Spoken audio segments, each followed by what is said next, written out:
तो आज के टॉपिक में बात करेंगे सैंड टेस्टिंग के बारे में कि सैंड टेस्टिंग कैसे की जाती है। जब भी हम फाउंड्री में सैंड का इस्तेमाल करते हैं, कोई भी जब हमने मेटल का पीस बनाना होता है, फाउंड्री करनी होती है, यानी कि फाउंड्री में हम कुछ बनाना होता है, तो सबसे पहले हम सैंड की टेस्टिंग करते हैं। तो सैंड की टेस्टिंग हम क्या किस लिए करते हैं, जो प्रॉपर्टी जो हमारी कास्टिंग होगी वो अच्छे से हो जाए, ठीक है, उसमें कुछ खराबी ना, इसलिए हमें सैंड की टेस्टिंग करना बहुत ही ज़रूरी है। सैंड से हम क्या बनाते हैं, सैंड हम इस्तेमाल करते हैं मोल्ड बनाने के लिए, ठीक है, कोर बनाने के लिए, ठीक है, और इनको पैटर्न के अंदर हम डालते हैं। जो हमारी कोर और मोल्ड्स बनते हैं उनको पैटर्न के अंदर हमें डालना पड़ता है, ठीक है। अगर हमारी सैंड खराब होगी तो हमारी जो कास्टिंग होगी उसमें डिफेक्ट्स है वो आ जाएंगे, ठीक है। तो सैंड टेस्टिंग हम कैसे कैसे करते हैं वो हम देखते हैं। तो देखिए, for maintaining consistent quality of moulding sand, जो क्वालिटी को मेंटेन करने के लिए मोल्डिंग सैंड की, तो सैंड के कुछ करैक्टर होते हैं, जैसे ग्रेन साइज, उसका ग्रेन साइज कितना है, उसकी शेप क्या है, ग्रेन की शेप क्या है, सरफेस स्मूथनेस कितनी है, डेंसिटी कितनी है, उसके अंदर कॉन्टामिनेंट्स कितने, मॉइस्चर कॉन्टेक्ट कितना है, क्ले कॉन्टेंट कितना है, कॉम्पैक्टिबिलिटी उसके अंदर कितनी है, तो ये सब हमें टेस्ट करने पड़ते हैं। तो अगर हम बात करें क्ले कंटेंट के बारे में कि हम कैसे चेक करते हैं कि उसमें क्ले के जो कंटेंट है वो कितने हैं, तो देखिए, it is determined by washing the clay from 50 gram sample, ठीक है। जो भी हम सैंपल है उसका हम 50 ग्राम लेंगे, उसको हम वॉश करेंगे, ठीक है, मोल्डिंग सैंड को, ठीक है, किस हेल्प से, using water that contain sodium hydroxide, water की हेल्प से, वाटर से हम उसको वॉश करेंगे। वाटर के अंदर क्या मिला होना चाहिए, सोडियम हाइड्रोक्साइड उसके अंदर हमें मिलाना है, और वो हमारे पास एक अल्कलीन जो सोल्यूशन है वो बन जाएगा, ठीक है। उसके बाद ये हो गया फर्स्ट स्टेप। दूसरे स्टेप में क्या करेंगे, several cycle of washing and agitation required to fully removal of the clay, हमें 2 से 3 टाइम ऐसा करना पड़ेगा जिससे कि जो क्ले के पार्टिकल्स है वो अच्छे से उसके अंदर से रिमूव हो जाए, ठीक है। उसके बाद करने के बाद जो थर्ड स्टेप हमारा आ जाता है, थर्ड स्टेप हमारा क्या है, जो हमारी अब बची हुई सैंड बची, देखिए क्ले के पार्टिकल तो उसके अंदर से अलग हो गए, जो अब हमारी रिमेनिंग सैंड बची उसको हमने सुखाना है। सुखाने के बाद क्या करना है, उसका हमने वेट देखना है कि उसका जो वेट है वो कितना है।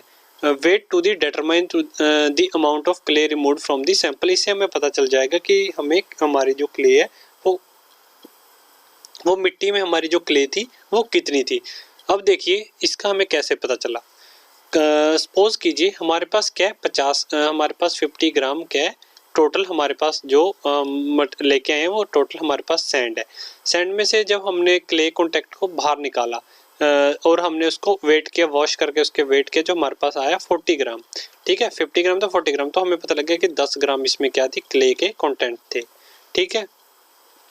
Clay is molding sand of 50 gram is defined as particle which when suspended in water fail to settle at a rate of 1 inch per minute।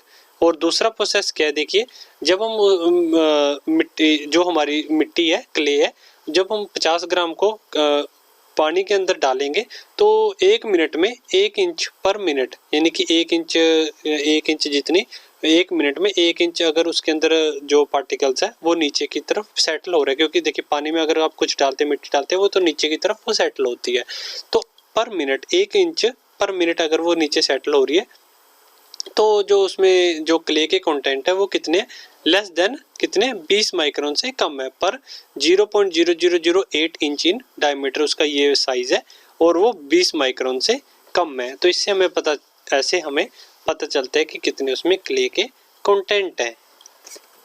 उसके बाद देखिए हम ग्रेन फाइनेस टेस्ट को कैसे, ग्रेन फाइनेस टेस्ट और moisture content test को हम कैसे परफॉर्म करते हैं। 2 टेस्ट हमने देख लिए, थर्ड और फोर्थ भी देख लेते हैं कि ग्रेन फाइनेस टेस्ट को कैसे परफॉर्म करते हैं। तो देखिए ग्रेन मोल्डिंग सैंड टेस्टिंग में, तो ग्रेन साइज जो होगा सैंड का is designated by a number, हम उसको नंबर से डिनोट करते हैं। जो भी उसका ग्रेन फाइनेस टेस्ट होगा नंबर आएगा उसको हम एक नंबर देते हैं जिसको हम बोलते हैं ग्रेन फाइनेस नंबर, उसको हम बोलते हैं।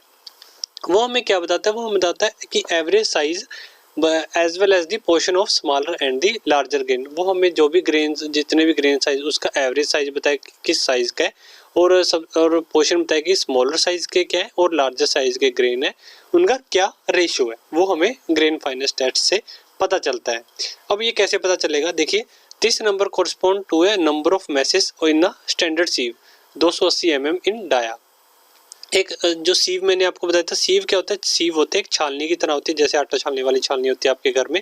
तो उसके अंदर क्या होगा, ऐसे उसके अंदर जालियां लगी होती है, ठीक है, ऐसे उसके अंदर जाली होगी। आपने अगर लैब में लगाई है तो आपने लैब में ऐसे देखा, उसके अंदर ऐसे छालनी होती है। तो ये मैसेज होते हैं, ये कितने होते हैं, स्टैंडर्ड सीव हम इसका लेंगे जो कि होगा 280 mm डाया, जिसका जो डाया है वो 280 mm होगा। 280 mm जो इसका ये डाया है, ऐसे सर्कल में हो सकते हैं ये, ठीक है, और इसका जो डाया होगा 280 mm का डायमीटर होगा। अब देखिए ग्रेन फाइनेंस नंबर निकालने का क्या फॉर्मूला है, टोटल प्रोडक्ट जो भी हमारे पास टोटल जो प्रोडक्ट है वो बचे, और टोटल परसेंटेज ऑफ सैंड, जो सैंड हमारे पास टोटल परसेंटेज वो कितनी जो बचे, और जो टोटल हमारे पास थी उससे हमें ग्रेन फाइनेंस टेस्ट हम परफॉर्म करेंगे और ग्रेन फाइनेंस नंबर हमारे पास आ जाएगा। आपका ये जो नंबर है ये मैथमेटिक्स में एक नंबर आता है, उससे आपको पता चल जाएगा कि उसका ग्रेन फाइनेंस नंबर का क्या है। उसके बाद मॉइस्चर कंटेंट टेस्ट भी है। मॉइस्चर कंटेंट टेस्ट को कैसे परफॉर्म करते हैं, calculated by difference between the moist and the dry weight. हम जो हमारी सैंड होगी उसका हम गिल्ली, जो जब वो गर्म गिल्ली होगी, गिल्ली मतलब जब वो अपनी नॉर्मल टेम्परेचर और प्रेशर पे होगी तो हम उसका वेट करेंगे। उसके बाद जब उसको हीट करेंगे, 50 ग्राम हम लेके चलेंगे, उसका हीट करेंगे, और हीट करने के बाद जो उसका वेट बचा उसको हम करेंगे, और उससे हमें पता चल जाएगा कि उसको मतलब उसके वेट को हम वेट जो उसका वेट बचा उसको हम करेंगे। यानी कि वेट और ड्राई को आपने करना है, एक बार वेट और दूसरा ड्राई। तब इन दोनों को आप डिवाइड करोगे तो परसेंटेज आपको मिलेगी, तो आपको मॉइस्चर कंटेंट है वो बताएगी कि सैंड में मॉइस्चर के कंटेंट कितनी है, तो इससे हमें पता चल जाएगा। तो ये हमारे कुछ मेथड थे जिससे हमें पता चलता था कि मोल्डिंग जो सैंड होगी उसको हमने कैसे टेस्ट करना है। वीडियो अच्छी लगी तो वीडियो को लाइक जरूर कीजिएगा।